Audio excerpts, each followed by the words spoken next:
Hello friends, आइए आज हम लोग इस वीडियो में देखेंगे लगभग 50 से ऊपर जीके जीएस जो आगामी परीक्षाओं के लिए काफ़ी महत्वपूर्ण साबित होंगे। तो चलते हैं हम लोग पहले क्वेश्चन की ओर। देखिएगा, पहला क्वेश्चन कह रहा है कि सिंधु सभ्यता में जो है ना, सिंधु सभ्यता में सिंधु घाटी सभ्यता को खोज निकालने में जिन दो भारतीयों का नाम जुड़ा है वो कौन है। कह रहा है कि सिंधु सभ्यता को खोज निकालने में जिन दो भारतीयों का नाम जुड़ा है कौन है। तो ऑप्शन हो जाएगा ए, यानी दयाराम साहनी एवं राखाल दास बनर्जी। कौन कौन? दयाराम साहनी एवं राखाल दास बनर्जी। अगला क्वेश्चन की ओर बढ़ते हैं। अगला क्वेश्चन कह रहा है कि हड़प्पा एवं मोहनजोदड़ो की पुरातात्विक खुदाई के प्रभाकारी कौन थे। यानी हड़प्पा और मोहनजोदड़ो की पुरातात्विक खुदाई के प्रभारी कौन थे, यानी किसने किसने खुदवाया था। तो राइट आंसर होगा ऑप्शन नंबर बी, यानी सर जॉन मार्शल। अगला क्वेश्चन की ओर बढ़ते हैं। कह रहे कि न्यूमेस्टिक क्या होता है। इसका मतलब होता है सिक्कों एवं धातुओं का अध्ययन, यानी study of coins known as numismatics. कह रहे कि एशिया माइनर स्थित बोगाज कोई का महत्व इसलिए है कि क्या। कह रहा है कि वहाँ से जो अभिलेख प्राप्त हुए हैं उनमें 4 वैदिक देवता है। कौन कौन है? इंद्र, वरुण, मित्र व नसत्य का उल्लेख मिलता है। किसमें? तो एशिया माइनर स्थित बोगाजकोई में। अगला क्वेश्चन कर रहा है, देखिएगा, अशोक के शिलालेखों को पढ़ने वाला प्रथम अंग्रेज कौन था। जेम्स प्रिंसेप 1837 में पढ़ा। अगला क्वेश्चन कर रहा है कि अशोक के अधिकांश अभिलेख किस भाषा व लिपि में है। यानी अशोक के अधिकांश अभिलेख किस भाषा व लिपि में है। तो यह है आपका प्रकृति और ब्राह्मी में, प्राकृतिक और ब्राह्मी में। कह रहा है कि कहाँ से अशोक के द्विभाषाई ग्रीक एवं अरमाइक अभिलेख प्राप्त हुए हैं। तो ऑप्शन नंबर हो जाएगा आपका ए, यानी सर ए कुन्ना। सर ए कुन्ना, इसी को बोलते हैं गंधार। कह रहा है कि अशोक के मनसेरा, यानी अशोक के मनसेहरा पाकिस्तान एवं शाहबाज गड्डी पाकिस्तान से प्राप्त शिलालेखों में से किस लिपि का प्रयोग किया गया है। तो ऑप्शन नंबर ए, खरोष्टी लिपि। अगला क्वेश्चन कह रहा है कि प्राचीन भारत में कौन सी एक लिपि दाईं से बाईं ओर लिखी जाती थी। यानी दाईं से बाईं ओर। तो देखिएगा, कह रहा है कि खरोष्टी लिपि, यानी खरोष्टी लिपि जो है ना, तो दाईं से बाईं ओर लिखी जाती थी। यानी ऑप्शन नंबर हो जाएगा डी। अगला क्वेश्चन कह रहा है कि हेलियोडोरस का बेसनगर अभिलेख संदर्भित है। तो ऑप्शन नंबर हो जाएगा आपका डी, केवल वासुदेव से। अगला क्वेश्चन कह रहा है निम्नलिखित में से कौन सा अभिलेख कलिंग नरेश खारवेल से संबंधित है। तो जूनागढ़ अभिलेख। कौन हो जाएगा आपका? जूनागढ़ नहीं, हाथी गुफा हो जाएगा। यानी कह रहा है कि कौन सा अभिलेख कलिंग नरेश खारवेल से संबंधित है। खारवेल कह रहा है, इसीलिए हो जाएगा हाथी गुफा। सर्वप्रथम भारत में विशुद्ध भाषा में लंबा अभिलेख किस राजा द्वारा जारी किया गया। ऑप्शन नंबर हो जाएगा बी, यानी शक क्षत्रप रुद्रदमन द्वारा। अगला क्वेश्चन कर रहा है कि काव्य शैली का प्राचीनतम नमूना किसके अभिलेख में मिलता है। ऑप्शन नंबर ए, रुद्रदमन में। अगला क्वेश्चन कर रहा है कि निम्नलिखित में से किस अभिलेख में चंद्रगुप्त मौर्य और अशोक दोनों का उल्लेख किया गया है। तो ऑप्शन नंबर बी, महाक्षत्रप रुद्रदमन का जूनागढ़ अभिलेख में। यानी कह रहा है कि महाक्षत्रप रुद्रदमन का जूनागढ़ अभिलेख में जो है ना, चंद्रगुप्त मौर्य और अशोक दोनों का उल्लेख मिलता है। अगला क्वेश्चन की हम लोग चलते हैं। और अगला क्वेश्चन कह रहा है, देखिएगा, कह रहा है कि समुद्रगुप्त की सैनिक उपलब्धियों का वर्णन उसके किस अभिलेख में उपलब्ध है। तो ऑप्शन हो जाएगा बी, यानी गाया के। किसके? तो गाया के। कह रहा है कि प्रयाग प्रशस्ति अभिलेख का लेखन हरिसेन किस शासक के दरबारी कवि था? यानी हरिसेन किस शासक के दरबारी के कवि था? तो समुद्रगुप्त के। Option number A. अगला क्वेश्चन कर रहा है कि मेहरौली दिल्ली में स्थित लौह स्तंभ का निर्माण किस सदी में हुआ था? तो ऑप्शन नंबर सी, चतुर्थ सदी में। कह रहा है कि दिल्ली के मेहरौली के कुबत उल इस्लाम मस्जिद के प्रांगण में स्थित प्रसिद्ध लौह स्तंभ किसकी स्मृति में है? ऑप्शन नंबर हो जाएगा बी, चंद्र। अगला क्वेश्चन कर रहा है कि सती प्रथा का पहला पुरातात्विक उल्लेख कहाँ मिलता है? सती प्रथा का पहला पुरातात्विक अभिलेख कहाँ मिलता है? तो ऑप्शन नंबर सी, एरन अभिलेख में। आगे कह रहा है कि एरन अभिलेख का संबंध किस शासक से है? यानी एरन अभिलेख का संबंध किस शासक से है? तो भानुगुप्त। अगला क्वेश्चन कह रहा है कि ऐहोल प्रशस्ति का रचयिता रविकीर्त किस चालुक्य शासक का दरबारी कवि था? ऑप्शन हो जाएगा बी, यानी पुलकेशन द्वितीय। अगला क्वेश्चन कह रहा है कि हर्ष एवं पुलकेशन द्वितीय के मध्य हुए संघर्ष का जानकारी कहाँ से मिलता है? ऑप्शन नंबर हो जाएगा ए, यानी ऐहोल अभिलेख से। कह रहा है कि कवि कालिदास के नाम का उल्लेख किस लेख में हुआ है?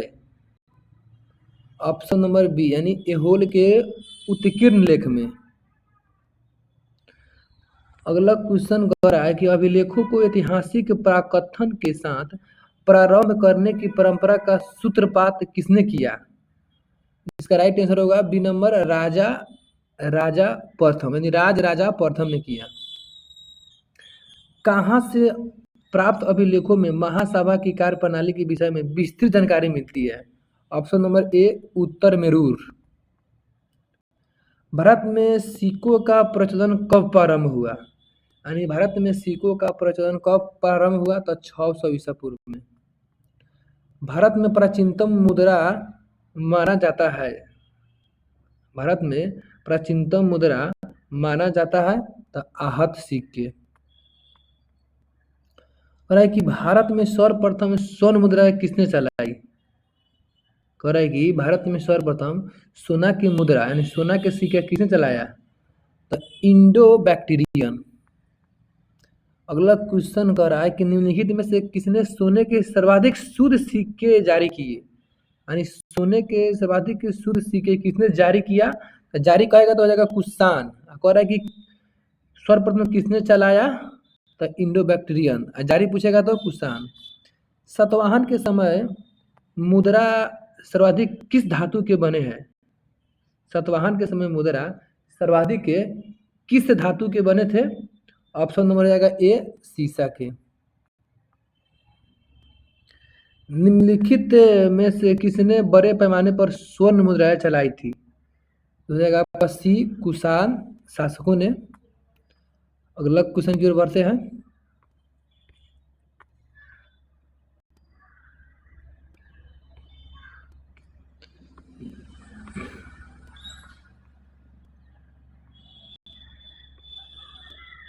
ये कह रहा है कि सोने के सर्वाधिक सिक्के किस काल में जारी किए गए? यानी सोने के सर्वाधिक सिक्के किस काल में जारी किए गए? है कि किस काल में जारी किया गया? देखिएगा, इसका राइट आंसर होगा आपका सी नंबर, यानी मौर्य काल में। अगला एक मिनट कह रहा है कि सोने के सर्वाधिक सिक्के किस काल में जारी किए गए? क्या है? तो जारी किए गए, तो इसका राइट आंसर होगा आपका बी नंबर, यानी गुप्त काल में। कब होगा? गुप्त काल में। अगला क्वेश्चन की ओर बढ़ते हैं। कह रहा है कि निम्नलिखित में से किस स्थल से रोमन सिक्के मिले हैं? यानी रोमन सिक्के किस स्थल से मिले हैं? तो दिल्ली से मिले हैं। कहाँ से मिला है? तो दिल्ली से मिला है।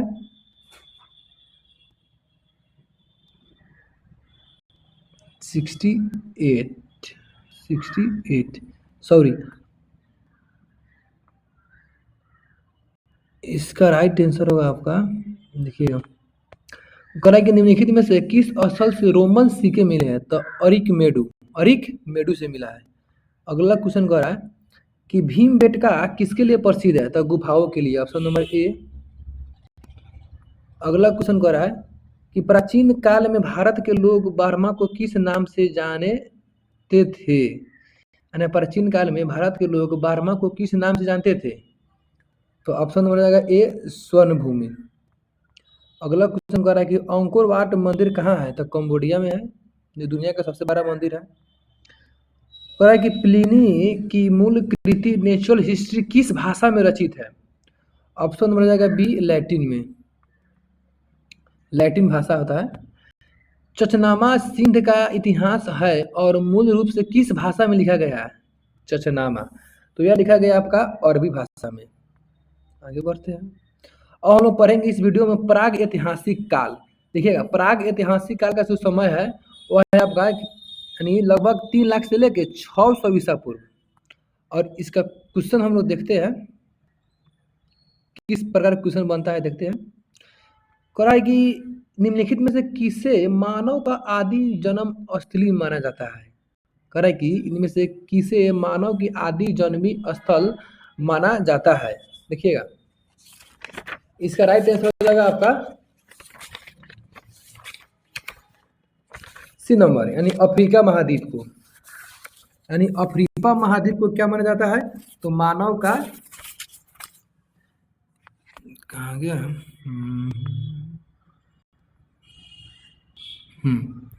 क्वेश्चन क्या था कि निम्नलिखित में से किसे मानव की आदि जन्म स्थली माना जाता है? तो अफ्रीका को माना जाता है। किसको माना जाता है? अफ्रीका को, ऑप्शन नंबर सी। अगला क्वेश्चन कर रहा है कि निम्नलिखित में से किसे मानव आदि यानी मानव जाति का पालना the cradle of human kind कहा जाता है? यानी the cradle of human kind, तो यह कहा जाता है आपको अफ्रीका को कहा जाता है। किसको कहा जाता है? अफ्रीका को, ऑप्शन नंबर डी। अगला क्वेश्चन कर रहा है कि निम्नलिखित में से कौन सा विकल्प मानव के विकास के काल क्रमानुसार दर्शाता है? सबसे पहले मानव के विकास जो है ना किस प्रकार हुआ, देखिएगा। तो सबसे पहले मानव के विकास जो हुआ वह ऑस्ट्रेलोपिथेकस, उसके बाद होमो इरेक्टस, उसके बाद निएंडरथल, उसके बाद क्रो-मैग्नन। यानी कहने का मतलब है कि मानव का जो है ना विकास जो है सबसे पहले हुआ ऑस्ट्रेलोपिथेकस, उसके बाद होमो इरेक्टस, उसके बाद निएंडरथाल, उसके बाद क्रो-मैग्नन। अगला क्वेश्चन की ओर बढ़ते हैं। कह रहा है कि निम्नलिखित में से यानी निम्नलिखित में से किसे मानव आदि का आदि पूर्वज माना जाता है? यानी मानव आदि का आदि पूर्वज किसको मानते हैं? तो हम लोग मानते हैं ऑस्ट्रेलोपिथेकस को। अगला क्वेश्चन की ओर बढ़ते हैं और अगला क्वेश्चन कह रहा है कि निम्नलिखित में से किसे मानव माता मदर ऑफ मैन कहा जाता है? मदर ऑफ मैन, तो लूसी को। अगला क्वेश्चन की ओर बढ़ते हैं। देखिएगा, अगला क्वेश्चन कह रहा है कि सबसे पहले का मानव सदृश प्राणी जो प्रज्ञा मानव, इसको बोलते हैं होमोसेपियंस से प्रजातीय रूप से भिन्न था, उसे सामान्यतः माना जाता है। तो ऑप्शन में जाएगा बी, यानी पिथेकैंथ्रोपस के रूप में। अगला क्वेश्चन कह रहा है कि भारत के किस क्षेत्र में सर्वप्रथम मनुष्य संबंधी पुरातात्विक प्रमाण मिले? तो ऑप्शन में जाएगा बी, यानी नर्मदा नदी में, नर्मदा घाटी कह रहा है।